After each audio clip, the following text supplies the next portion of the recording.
Craig. He's listening to Talk Radio 850 in Raleigh. Hey, Craig, welcome aboard. Hey, thanks. How you guys doing? Great. Go ahead. Just kind of find it amusing and interesting to follow the overreach of the federal government trying to keep pushing their agenda on this Second Amendment thing. They're coming after, it's always a magazine, or now they don't want detachable ones. We got this judge in Maryland that's banned the AR-15, which supposedly Obama's going to piggyback an executive order to try to ban all these, AK variants, ARs, anything detachable. I know a guy in New Jersey that says you can't drive from the range with your rifles or whatever you were shooting with for the day. You can't stop on the way home. You can't have a dummy. Well, that sounds like a Jersey thing more than a federal government thing. But yeah, I mean, gun owners in a lot of Democratic-run state there. I mean, you got all these. Isn't the New Jersey governor a Republican? Yes, he is. Yeah. Right. So what you have is it's not really a Republican-Democrat thing, because if Republicans really supported gun rights, then they would do something about it, I would think. But it seems to me like the government just loves to tell people what to do, and gun owners have obediently gotten in line to acquire every single permit that the government's ever come up with.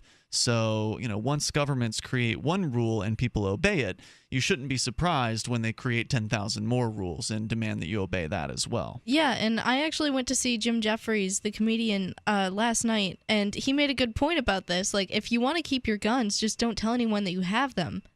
That helps. Yeah. Well, you shouldn't have to. Why should you register them? What are these guys so worried about? Why does the DHS bought 2.5 billion, rounds of ammo? They could fight a war at the level of Iraq for probably 5 or 10 years on all that ammo.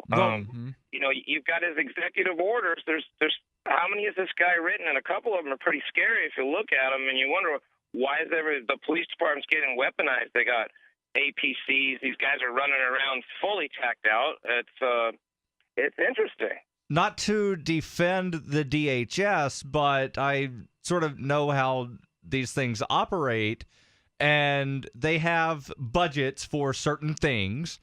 And if they don't use the budget that they have, then the next year they don't get the same amount or more. And generally, they always want more. So come towards the end of the year, we've still got, $5 million that we need to spend on weaponry. Everybody go to the range and just shoot as much as you want. No, We've true. got plenty of bullets. We actually know a guy. Yeah, but you don't buy hollow points for shooting a paper. First they said it was for that. Then they said it was for battle, for backup. So you don't shoot hollow points in battle. I spoke against the Geneva Convention. You might buy the hollow points if it were more expensive and you wanted to run up the budget. Yeah, I guess if you don't keep spending, you don't get more the next year, right? That's the idea. So and we actually know a guy named Silver Dave, and he is formerly in not Department of Homeland Security, but he's formerly in the military, like a Green Beret, I think. Or Special Forces. Anyway, he had a name for it too. There was like a name for a series of days where, like, over a couple or 2 or 3 days, all they would do is go out to the range and just blast off thousands upon thousands, if not millions of rounds or whatever of ammunition, and that was all they would do, simply so they could order more the next year. And I remember we had guys calling from. We had one guy call from formerly in the Navy. He said he remembers they were pushing tools off of the sides of the ships, so like Craftsman, very expensive tools, just shoving them off the sides of the ship. Well, so they can chip in those the off paint. the side of the ship, run them over with a Bearcat, then you can go back to Sears, say, I ran over my ratchet set with a Bearcat, you've got the forever guarantee, Yeah, they I don't need a want new that. ratchet, They don't want and the then you don't guarantee. have to pay for the ratchet. But that's just it. They want to pay for it, as you were saying, Daryl. They want the bigger budgets. Anyway, Craig, go ahead with your thoughts. What do you guys know of the Small Arms Treaty? Well, how can the UN dictate to try to do a unilateral, kind of lets everybody in the world try to get on the same page with what civilians are allowed to have in their possession and all that? I honestly don't know much about it. Can you fill me in? This is some sort of. Has it passed? Is this something they're working on? What It's is? supposedly stalled up in the Supreme Court right now, waiting for something. But Holder and these guys, it's the Mr. Subpoena Dodger himself, Mr. Gun Runner, Fast and Furious. And I happen to buy a lot of guns from the place where those guys bought a lot of those guns over in Arizona.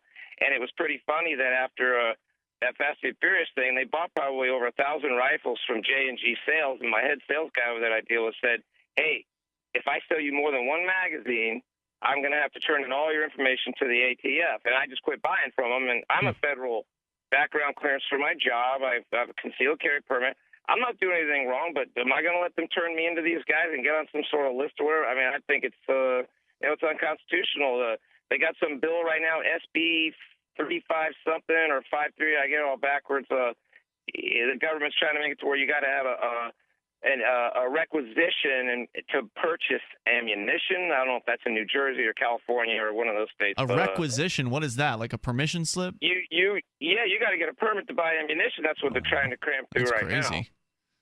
It's really crazy. Is. I mean, obviously, look, you guys are new there in Raleigh on Talk Radio 850, relatively new to the show. You've been on for a few weeks now, listening to Free Talk Live. We're pro-freedom every issue, every time. So, I mean, as far as I'm concerned, this whatever the UN comes up with for guns isn't going to be pro-freedom. It's not going to be something that expands your ability to own guns. So I don't, not even knowing what this thing says, I don't need to read it. I don't need to know. I just, if it's coming from the UN and it's about guns, it's probably bad news. But at the same time, I don't really worry so much because I'm here in New Hampshire and there's like a real gun culture that even the Democrats in a lot of cases have guns in New Hampshire. So I just can't even imagine whatever the UN passes. I can't imagine New Hampshire not nullifying it or it's just kicking it back in their face. And so, I don't see the U.S. Senate actually agreeing to it because the U.S. Senate just refuses to vote on a bunch of the UN treaties that have been coming out in recent years. Well, maybe all somebody needs to do is bring up the massacres that have happened over the past few years, and then I feel like a lot of people would be swayed by that. It's possible. Yeah, they're always in a gun-free zone, which is pretty sad. You're gonna have armed guards everywhere, but around a school. We got a big can of worms here. We have there's hundreds of millions of guns in the United States. It's too late to come to the point where you think you're gonna, go after all these law-abiding people. They're gonna stop crime like this. They don't care about all the 500 plus murders a year in Chicago. You don't see them going door to door, kicking doors down there, but they're after all law-abiding citizens to. You can't have this magazine. You can't. He just banned the importation of the Sega AK variant. Yeah, I heard about that. No more AKs coming in. Now, yes, granted, there's probably millions of parts kits in Cosmoline plastic bags all over the United States. But now they're going to be going after the importation of the ammo. He just banned the 54539, which is technically called the 7N6. It's a steel core AK-74 round. I mean, I used to have 20,000 rounds of it in my closet. It was cheap. It was $69 for now when you say it's banned, that just means new sales are banned, right? So if you were to possess the ammo, that wouldn't be illegal, or would it? No more purchasing of it. No more bringing it into the country. I think if you already have it, it's okay. And they're writing it off as an armor-piercing round, but it isn't. I mean, I heat treat metal for a living. I'm in the aerospace industry, and that's no Rockwell 60 core in that round. I've shot it at AR 400 plates all day long. I barely put the ding in it. Craig, thanks for your call tonight, man. I do appreciate hearing from you. Good info, and let us know if anything happens with the UN bill that you're watching. I appreciate the call and the thoughts tonight. Free Talk Live, 7 nights a week from 7 to 10 Eastern, live on the Liberty Radio Network at LRN.FM.